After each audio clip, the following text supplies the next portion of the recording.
Family mutusonyiwe tukyusizaamuko kale kwe mwalonze ajje ayogere wakiri sooka abalala wajja kubaawo okwogera okulala awo nno vibe eyo tujagala Reverend Lukwago agenze n'akirangirira ye lwaki tobeera oyo nno yajja okutuwa ebigambo ebikulu ennyo kale ne ssentebe weero sittu na kosi tusanyuse okubalaba tujja kuliiba oluyimba olw'edda era nga bafamire bayita okwogera kwabwe kulala kubanga luyimba lw'omugenzi okwagala famire eno kubanga famire eno eyagala Katonda yabuuza Dawudi yali mukwano gwa Yonasaani yali Dawudi kakati mukuyiganya Dawudi naye ate kakati omukwano ogwo gwe balina abo ababiri taata bwe yateesawo wano bagenda kukola ki ogenda kufa kakati n'amuwonya ng'agamba naye waliyo omwana wageranya abantu abalina omukwano bagamba wakati wa Dawudi nani ne Yonasaani njagala mukolera ebyaki ebyekisa kyava abuuza kubanga okujjukira omuntu si kyangu bakwerabira kwegamba Bishop Mugoyo yayogera kafunye songa luli ofuna kano kuba kano ka chaplain kwata kano kubanga omusaayi gubaamu omusaayi gubaamu kalule kakodo nga waliwo abaana batudde na bayivinga mukono to its glory. Wow. Reviving. Sanyusenyo, reviving the glory of Mukono. Bane mbakubire ngo mungala bakulu bali. Kubanga ngabakulu tutadde mu stage betuwadde ekintu nga mukiwayo. Ali Kayonga. Naye nga bintu byonna byogera Mukono. Era okumanya Mukono alole ba lunavaamu ko etandika okugulawo okuyangole kya mifa kiri kitya ebyangambye sijja kubyogera naye bwe gamba nga tugezaako okulaba bw'obeera eri nga nawe otakulozaawa ozeeno wammwe kakati Mukono ono ngaati nemmalako bwe mmalako ngenda mu Bishop Taaka Theological College eyo Bishop ejja degree nenzirako esatu ejja masters kakatanga muganda we lwandasaze nengamba muganda wange tukwatagane ne mukulu ntandikwa twebaza nnyo abazze mukama yebale bakulembera olwobumukutte akedde lweza balinayo retreat y'abalabirizi yakomale William James Sebagala sebakusanyuka okulaba nangamba genda obeerewo ng'omulabirizi genda obeerewo mu linnya lyange kale nno ndi wano gyetubuulire naye munzikirize nsooka okwanirizaamu sanyusa okubalaba nga mukulembeddwa pulezidenti wammwe munzikirize nyanirize Reverend Joyce Siryowe okuva na suuti 2 Malamba erya primary n'erya secondary tusanyuse nnyo okukulaba kati njagala kwaniriza nakirabidde ku kaadi yampise wano tiimu ya aba tusanyuse okubalaba muli banene bwe mutyo meeya wa Mukono tusanyuse nnyo okukulaba kakati ono meeya wa Mukono municipality ate ne former chairman ndowooza tujeddize ddala luggwe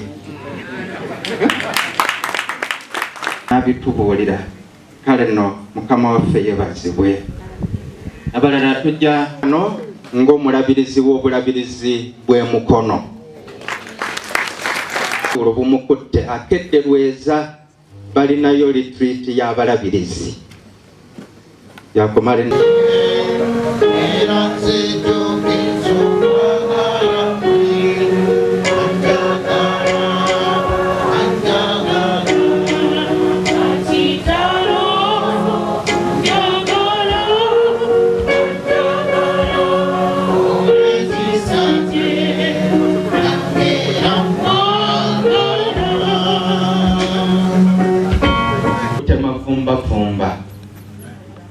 abadde ayagala nakugenda nga n'okubuulira tekunnagwa konze tokigeza kale nno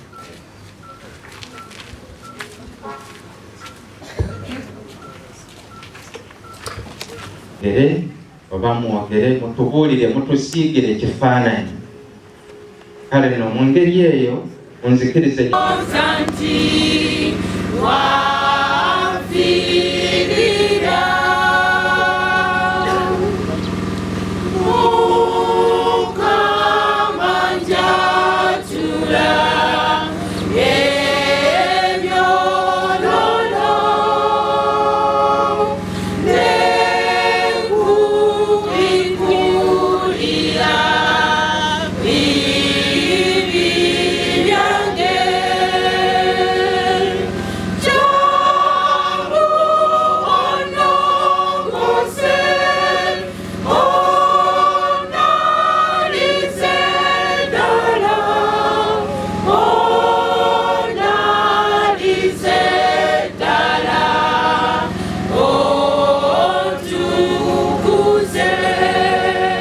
abasajja nga Bakalule Kagodo kubanga be bayimirirawo ate mukadde waffe Bishop Nkoyo oyo yalina naye administration ye nga nnungi alina engeri gyakumakumamu abantu n'aleeta abasajja bonna bamambule Kigundu bantabaazi maama oyo maama gwe tugenda okuziika kakati yabadde trustee waffe asigaddewo maama Evelyn Kityo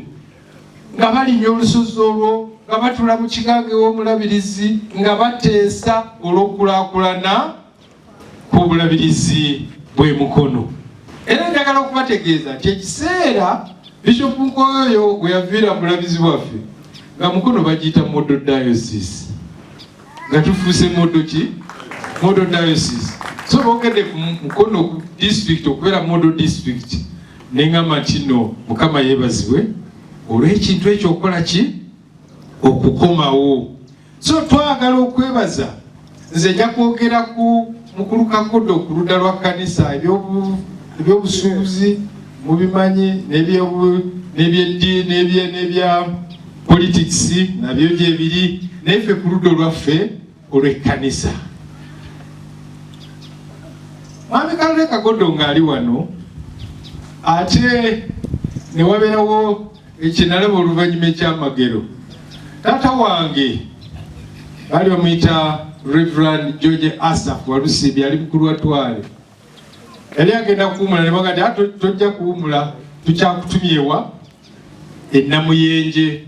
najja e Namuyenje wano. Sijjukira bulungi Kagodo bana ebigambo biwanvu kubanga yali omuntu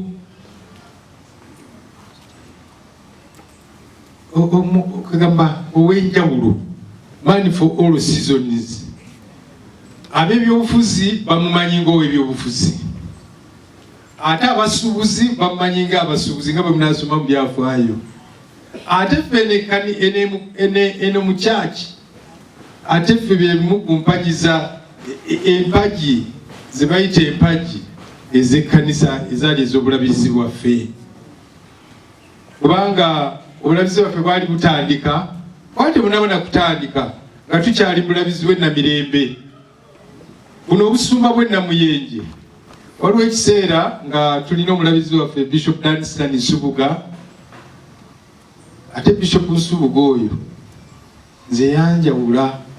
nze mudiikoni we eyasemberayo ddala okwawulibwa. Bwe yamala okunjawula n'awumula ndoza n'akasukira omunagiro olw'Olubwama eri Bugerere wa Muntooke naye yali Mugerere naye nga alina ekkanisa ye abakaluwekera ebusaale akati era ekkanisa eyo yagizimba waliwo n'abalala bantabaazi enamuganga nga baliwo abasajja abaali ab'amaanyi ng'ayimirira naga nze ngenda kuzimba kkanisa abasajja abo mu kiseera ekyo nga bwe tulaba ennaku ezo twali bunamwa alwaniridde abakyala alwaniridde eddembe ly'abantu wano yeegatta President Museveni mu mwaka 1985 ebivaamu ebya 1986 ze sitole zetwogera paka olwaleero kubanga omukulu Kagodo yateeka ettoffaali ku kintu ekyo ate emikolo gy'okujaguza Kagodo teginnaba kuno kutandise butandisi tujja kufunayo ate omulala omunene ennyo tubiikinga ebintu byakola ebirungi tumuyigireko ate tukwate enkumbi tubisige mu myoyo gy'abantu abakyali abalamu emukono ensonga eyo badde enjireseeyo naye enkulu ennyo abamukono think tank forum and associates limited tetuli basuubuzi olw'ekigambo limited kiteekamu okwo ku business naye ate tulina obuvunaanyizibwa ku nsonga zetukolako emukono buli kyetukola tukivunaanyizibwako era tukikkiriza nti ffe tukikoze nze chairman w'ekibiina kino bwe naaba nsoma speech yange gye bujjakaawo nja kwongera okukyogerako naye nga ekitubeezaawo kwe kubeera nti twagala okuzza mukono ku ddaala lya district gye twali tumanyi okuva edda nedda nga ffe tusinga mu kulima ffe tusinga mu kusoma ffe tusinga mu bibira ffe tusinga mu buli kimu naye kiki kyo ekibaddewo mukono ate okutandika okukkirira ng'edda wansi gye yasookera erinnye y'ensonga lwaki tuli wano kibayita political goodwill social conduct kiraze ewayi mukono ekigambo kye nawulira nga kye gyempummule nti mukono mulimu enkokola nnyingi enneekanga nnyo kubanga olukokola luluma omuntu okukuba olukokola kyakukoze aba akikoze terukyuka terumenyeka terukola ki naye bwalufunye obulungi n'alukoona obulira bubi so lwaki mukono atezeeyo mu bintu bwe bityo lwaki abantu b'emukono tebakyayogerezeganya bulungi nga luli lwaki abalabe batwetoolodde nnyo lwaki buli omu tusooka mulabanga mulabe nga tetunaakumulabanga munnamukono lwaki tulemedde okutuuka wansi grassroots tulaalidde eno waggulu olw'okuba gweyiga gwe chairman w'ekintu kino nekkuba erikutuusa ewajjajja ewasengaawo wansi eri yaziba togendayo kumubuulira bintu bikwatagana mukono ate nga birungi lwaki tuganya okukwatira wamu okukolaganira wamu tukulaakulanye mukono disitulikiti endala zonna ziri mu kujaguza olw'okuba zikwatira wamu naye yaffe y'emukono tukyalina okukola ennyo kati ekibiina kino kizze tuteme amakubo n'empenda agayinza otutuusa ku ekyo olonderera obugattegatto gyemu ensonga lwaki beeyuza ezo famire tuzeetaaga era ebintu ebyo bivuddemu family violence ebintu ebyo bireesa obumenyi bw'amateeka n'ebintu ebirala bingi ensonga ezo twagala tuzikoleko mu mwoyo mulungi bakadde baffe abanaddiini nammwe tujja kujja mutuyambeko tulabe engeri gye tutaasa embeera zino n'olwekyo bannange basawe maama waffe ekyo kimwebaliza amwagala nnyo era yamuprotectinga ng'omwana yayagala nnyo abaana be nnyo tera ogamba abantu nti omwana yayonooneka ku lulwe naye mwami Kagodo nga takukkiriza kwonooneka alisa kuba ebiggo n'akufiirako oba n'akola ekyetaagisa naye ng'ovuddemu ng'omuntu tumwebaza olw'omulimu gwe yakola twebaza mwami Kagodo olw'omulimu gwe yakola okweta gavumenti eno eri mu buyinza kwali kwewaayo kw'amaanyi ekyo tukyebaliza Katonda kuba kitaffe yakikola era kikyasobola okubeera nga kibujjukirwako twebaza mwami Kagodo olw'emirimu gye yakola mu kkanisa yabeerera mu b'endowooza ne ku lulwe nga ye bigambo byange byakwebaza olw'omukolo guno era bigenda kubeera bimbi sooka twebaza Katonda olw'emirimu gyonna gye yakozesa taata mu kiseera kye yabeererawo bulamu bw'ensi. Mirimu egyo singa tegyali gy'amakulu kusanga teyandijjukiddwa. Mukama yatukola bulungi nti yamukozesa eby'ekkanisa wamu ebya Katonda ate era n'ebyobulamu bwe. Twebaza Pulezidenti wa Uganda Yoweri Kaguta Museveni, yajjanjaba nnyo taata waffe nnyo. Yamulabirira okuva lwe baava mu nsiko okutuuka kitaffe lwe yassa omukka ogw'enkomerero. Yamujjanjaba muno ebweru, ate yali mukwano gwe, tetuyinza kibuusa maaso. Twebaza maama waffe Maama Robina Kalule, tweyanzege,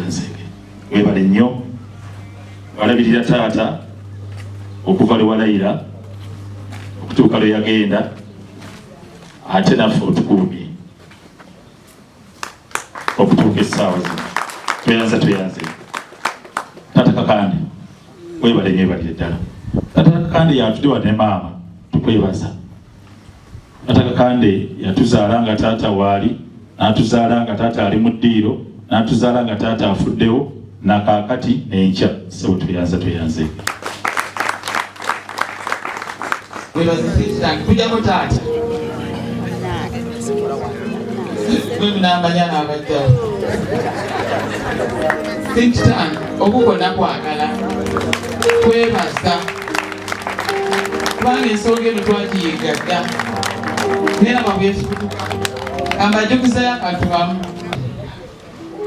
nga bwe mbagambye nti Mwami Kagondo bwe yafuna ensimbi yasobola okulayamba famire ye. Nammwe abaana mugere mukole sente, teriyo muntu alaba muntu nga talina wadde ekikulu. Teri akola ki kasita ofuna akasente.